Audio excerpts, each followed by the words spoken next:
ನಮಸ್ಕಾರ ಸ್ನೇಹಿತರೆ, ನಾಳೆ ನವೆಂಬರ್ 21 ಶುಕ್ರವಾರ. ನಾಳೆಯಿಂದ 43 ವರ್ಷ ಈ 8 ರಾಶಿಯವರಿಗೆ ಕಾಲಿಟ್ಟ ಕಡೆಯಲ್ಲ ಯಶಸ್ಸು, ಹಣ, ಯಶಸ್ಸು, ದುಡ್ಡಿನ ಸುರಿಮಳೆಯೇ ಸುರಿಯುತ್ತೆ. ಲಕ್ಷ್ಮೀ ದೇವಿಯ ಕೃಪಾಶೀರ್ವಾದ ನಿಮ್ಮ ಮೇಲೆ ಇರಲಿದೆ. ಹಾಗಾದ್ರೆ ಆ ಅದೃಷ್ಟವಂತ ರಾಶಿಗಳು ಯಾವುವು, ಅವುಗಳಿಗೆ ಏನೆಲ್ಲ ಲಾಭ ಸಿಗುತ್ತೆ ನೋಡೋಣ.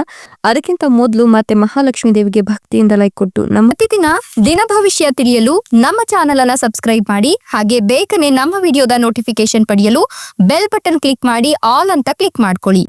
ಇನ್ನು ನಿಮ್ಮ ಜೀವನದ ಸಕಲ ಸಮಸ್ಯೆಗಳಾದಂತಹ ಸತಿಪತಿ ಕಲಹ, ಪ್ರೀತಿಯಲ್ಲಿ ಮೋಸ, ಭೂಮಿ ವಿಚಾರ, ಕೋರ್ಟ್ ಕೇಸ್, ವ್ಯಾಪಾರ, ಹಣಕಾಸಿನ ತೊಂದರೆ, ಸಾಲಬಾಧೆ, ಸ್ತ್ರೀಯರ ಗುಪ್ತ ಸಮಸ್ಯೆ, ಹೀಗೆ ಹಲವಾರು ಸಮಸ್ಯೆಗಳಿಗೆ ಶಾಶ್ವತ ಪರಿಹಾರ ಮಾಡಿಕೊಡ್ತಾರೆ. ಡಿಸ್ಪ್ಲೇ ಮೇಲೆ ಕಾಣ್ತಕ್ಕಂಥ ಗುರೂಜಿ ನಂಬರ್ಗೆ ಒಮ್ಮೆ ಕರೆ ಮಾಡಿ ನೋಡಿ.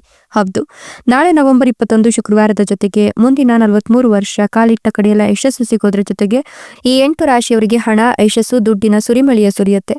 ಮತ್ತೆ ಮಹಾಲಕ್ಷ್ಮೀ ದೇವಿಯ ಕೃಪಾಶೀರ್ವಾದ ನಿಮ್ಮ ಮೇಲೆ ಇರೋದ್ರಿಂದ ನಿಮ್ಗೆ ಕಾಲಿಟ್ಟಲ್ಲೆಲ್ಲ ಹಣವೋ ಹಣ ಅಂತ ಹೇಳಬಹುದು. ಅಧಿಕಾರ ಪಡೆಯುವ ಸಾಧ್ಯತೆ ಇರುವ ಇತರ ಸಂಸ್ಥೆಗಳಿಗೆ ನೀವು ಸ್ಥಳಾಂತರಗೊಳ್ಳುವ ಸಾಧ್ಯತೆ ಇದೆ. ನಿಮ್ಮ ಉದ್ಯೋಗದಲ್ಲಿ ಅಧಿಕಾರವನ್ನು ಪಡೆದುಕೊಳ್ತೀರಾ. ತಮ್ಮದೇ ಆದ ವ್ಯವಹಾರಗಳನ್ನು ಪ್ರಾರಂಭಿಸಲಿಕ್ಕೆ ಇದು ತುಂಬಾ ಅನುಕೂಲಕರ ಸಮಯವಾಗಿದೆ. ಒಂದು ಸಂಸ್ಥೆಯ ಪೂರ್ಣ ಪ್ರಮಾಣದ ಮುಖ್ಯಸ್ಥರಾಗುವ ಉತ್ತಮ ಅವಕಾಶ ಇದೆ. ಪೊಲೀಸ್, ಮಿಲಿಟರಿ ಉದ್ಯೋಗಗಳಿಗೆ ಪ್ರಯತ್ನಿಸುವವರಿಗೆ ಯಶಸ್ಸು ಸಿಗುತ್ತೆ. ಆರೋಗ್ಯ ಕೂಡ ಬಹಳ ಸದೃಢವಾಗಿರುತ್ತೆ. ನೀವು ಸ್ಪರ್ಧಾತ್ಮಕ ಪರೀಕ್ಷೆಗಳು ಮತ್ತು ಸಂದರ್ಶನಗಳಲ್ಲಿ ಉತ್ತಮ ಯಶಸ್ಸನ್ನು ಸಾಧಿಸ್ತೀರಾ. ಆಸ್ತಿ ವಿವಾದಗಳು ಮತ್ತು ನ್ಯಾಯಾಲಯದ ಪ್ರಕರಣಗಳು ಅನುಕೂಲಕರವಾಗಿ ಪರಿಹರಿಸಲ್ಪಡುತ್ತೆ. ಅನಾರೋಗ್ಯದಿಂದ ಸಂಪೂರ್ಣವಾಗಿ ಚೇತರಿಸಿಕೊಳ್ತೀರಾ. ಅರ್ಹವಾದ ಹಣ ಸಿಗುತ್ತೆ. ಕೆಲಸದಲ್ಲಿ ಹಿರಿಯರ ಬದಲು ಬಡ್ತಿ ಸಿಗುವ ಸಾಧ್ಯತೆ ಇದೆ. ವೃತ್ತಿ ವ್ಯವಹಾರದಲ್ಲಿ ಸ್ಪರ್ಧಿಗಳ ಮೇಲೆ ಮೇಲುಗೈ ಸಾಧಿಸ್ತೀರಾ. ವೈಯಕ್ತಿಕ ಮತ್ತು ಆರ್ಥಿಕ ಸಮಸ್ಯೆಗಳಿಂದ ಮುಕ್ತರಾಗ್ತೀರಾ. ನೀವು ಆರೋಗ್ಯದಿಂದ ಪ್ರಯೋಜನಗಳನ್ನು ಪಡ್ಕೊಳ್ತೀರಾ. ತಮ್ಮ ಉದ್ಯೋಗಗಳಲ್ಲಿ ಯಾವುದೇ ಅಡೆತಡೆ ಇಲ್ಲದೆ ಉನ್ನತ ಹುದ್ದೆಗಳನ್ನು ಅಲಂಕರಿಸಲು ಸಾಧ್ಯವಾಗುತ್ತೆ. ಉದ್ಯೋಗಗಳನ್ನು ತ್ಯಜಿಸಿ ಸ್ವಂತ ವ್ಯವಹಾರವನ್ನು ಪ್ರಾರಂಭಿಸುವ ಅವಕಾಶ ಕೂಡ ಇದೆ. ರಾಜಕೀಯ ಪ್ರಭಾವ ಹೆಚ್ಚಿಗೆ ಆಗುತ್ತೆ. ಆಸ್ತಿ ವಿವಾದಗಳು ಸೌಹಾರ್ದಯುತವಾಗಿ ಬಗೆಹರಿಯುತ್ತೆ ಮತ್ತು ಬೆಲೆಬಾಳುವ ಆಸ್ತಿ ಸಿಗುತ್ತೆ. ನ್ಯಾಯಾಲಯದ ಪ್ರಕರಣಗಳು ಅನುಕೂಲಕರವಾಗಿ ಬಗೆಹರಿಯುತ್ತೆ. ವೈದ್ಯರು, ವಕೀಲರು ಮತ್ತು ರಿಯಲ್ ಎಸ್ಟೇಟ್ ವಲಯದಲ್ಲಿರ್ತಕ್ಕಂಥವರು ಯಶಸ್ಸನ್ನು ಸಾಧಿಸ್ತಾರೆ. ಇನ್ನು ನೀವು ಪೊಲೀಸ್, ಮಿಲಿಟರಿ, ನ್ಯಾಯಾಂಗ ಮತ್ತೆ ರಿಯಲ್ ಎಸ್ಟೇಟ್, ಅಗ್ನಿಶಾಮಕ ಸೇವೆಗಳಂತಹ ಕ್ಷೇತ್ರಗಳಲ್ಲಿ ಕೆಲಸವನ್ನು ಮಾಡ್ತಾ ಇದ್ರೆ ಬಡ್ತಿ ಸಿಗುತ್ತೆ. ಸ್ಪರ್ಧಾತ್ಮಕ ಪರೀಕ್ಷೆಗಳು ಮತ್ತು ಸಂದರ್ಶನಗಳಲ್ಲಿ ಉತ್ತಮ ಯಶಸ್ಸನ್ನು ಸಾಧಿಸ್ತೀರಾ. ಉತ್ತಮ ಅವಕಾಶಗಳು ನಿಮಗೆ ಯಶಸ್ಸನ್ನು ತಂದುಕೊಡುತ್ತೆ. ಖಂಡಿತವಾಗಿಯೂ ಕೂಡ ನಿಮ್ಮ ಪ್ರಯತ್ನದಲ್ಲಿ ಲಾಭ ಇದೆ.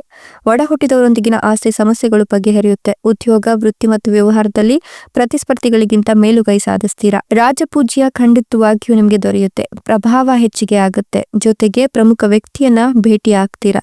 ನಿಮ್ಮ ಉದ್ಯೋಗದ ಉನ್ನತ ಸ್ಥಾನಗಳು ಸಿಗ್ತಾ ಹೋಗುತ್ತೆ. ವೃತ್ತಿ ಮತ್ತು ವ್ಯವಹಾರವು ಕಾರ್ಯನಿರತ ಮತ್ತು ಯಶಸ್ವಿಯಾಗಿರುತ್ತೆ. ಶತ್ರುಗಳು, ರೋಗಗಳು ಮತ್ತು ಸಾಲ ಸಮಸ್ಯೆಗಳಿಂದ ಸಂಪೂರ್ಣವಾಗಿ ಮುಕ್ತರಾಗ್ತೀರಾ. ವೃತ್ತಿ, ಉದ್ಯೋಗಕ್ಕೆ ಸಂಬಂಧಿಸಿದಂತೆ ವಿದೇಶಕ್ಕೆ ಹೋಗುವ ಅವಕಾಶ ಕೂಡ ಇದೆ. ಇದರ ಜೊತೆಗೆ ಇನ್ನು ಮದುವೆ ಆಗಿಲ್ಲ ಅನ್ನೋರಿಗೆ ಮದುವೆಯ ಯೋಗ ಇದೆ. ಮಕ್ಕಳಾಗಿಲ್ಲ ಅನ್ನೋರಿಗೆ ಮಕ್ಕಳ ಯೋಗ ಕೂಡ ಇದೆ. ಈ ಸಂದರ್ಭದಲ್ಲಿ ನಿಮಗೆ ಪುತ್ರ ಸಂತಾನ ಪ್ರಾಪ್ತಿಯಾಗುತ್ತೆ. ನೀವು ಯಾವುದೇ ಕೆಲಸ ಕಾರ್ಯಕ್ಕೆ ಕೈ ಹಾಕಿದ್ರೂ ಕೂಡ ಹಣ, ಯಶಸ್ಸು ಎಲ್ಲವೂ ಕೂಡ ನಿಮ್ ಕಡೆ ಬರುತ್ತೆ. ಜೊತೆಗೆ ಕಾಲಿಟ್ಟ ಕಡೆಯಲ್ಲೆಲ್ಲ ಯಶಸ್ಸು ಇದೆ.